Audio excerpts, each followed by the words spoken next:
Nag-organize nga pala yung mga katrabaho ko ng Christmas party. Kaya naman namili na rin, ano ba yan?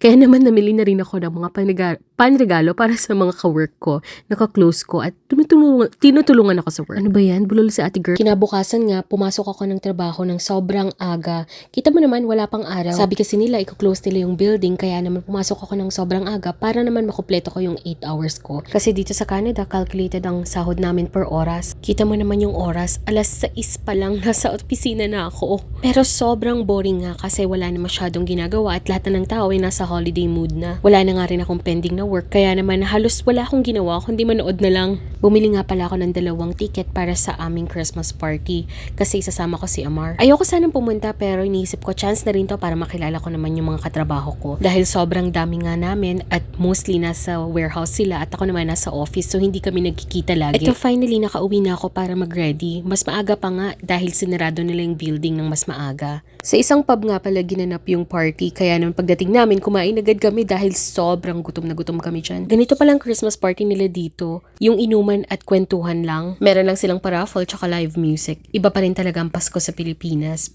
Feeling ko wala talagang tatalo. Kung ano-ano kasing naiisip ng mga Pinoy na pag-games at sobrang nakakatuwa naman. Hindi na nga rin kami nagtagal sa party kasi halos hindi ko rin naman sila kilala tsaka grupo-grupo sila.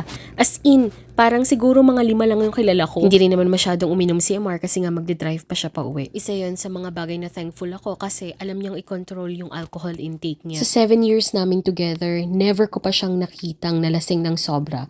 The following day, ayan, maaga nga kami nagising and nagpunta kami ng Costco. Bago yan, nag-grab na rin kami ng breakfast. Sobrang weird ng weather kasi dapat nag-i-snow na.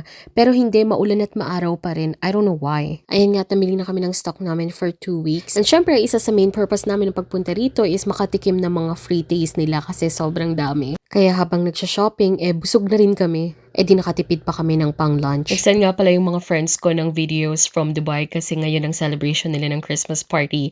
At ayan, super luto sila. Last year nga kami ang nag-host ng party and super saya talaga. Tuwing magluluto nga kami ng steak, lagi namin silang tinatawag. Kaya yan, na-miss nila at nagluto rin sila ng steak. Sobrang na-touch nga ako dito sa ginawa nila dahil nag-cut out talaga sila ng pictures namin ni Amar para makasama kami sa Christmas party. 24 nga rin pala ang wedding anniversary namin ni Amar. Kaya yan, nagulat ako. Pagdating niya, may dala siyang regalo na holiday herb. Pero hindi ko sigurado kung para sa akin ba talaga yan. Kasi siya naman ang chef sa aming dalawa. Binigay ko na nga rin sa kanya yung wedding anniversary gift ko. Ayaw pa nga niyang buksan. Sabi nga niya, bukas na daw niya bubuksan. Ewan ko anong difference. Pero hindi rin niya napigilan yung sarili niya. Binuksan niya na rin. Sobrang hilig niya nga sa watch. Kaya naman watch na naman yung regalo ko sa kanya. Yan ang collection niya. Akala mo naman 20 yung kamay niya. Minsan paglalabas siya sa umaga, iba yung susuot niyang relo. Tapos sa gabi naman, iba na naman yung isusuot niya. O diba, akala mo artista. Pero hinahayaan ko na lang dahil dyan lang naman siya maluho. Pina-engrave ko nga rin pala yung relo na binigay ko sa kanya. Kaya ayan naman, tuwang-tuwa siya. Invite nga rin pala kami ng landlord namin for Christmas dinner. Pero syempre, hindi naman kami pupunta na walang dala. So we decided na magluto ng mac and cheese and dumpling with peanut sauce at saka stuffed mushroom with beef. Hindi ko maintindihan kung bakit hindi namin naisip na itanong kung ilan ang bisita na pupunta. Dahil 6 lang pala kaming magdi-dinner pero yung niluto namin, pang 2 barangay,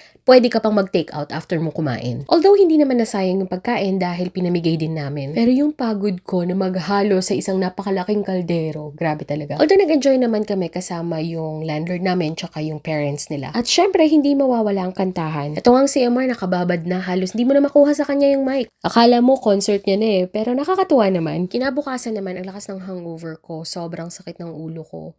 Inom pa more girl.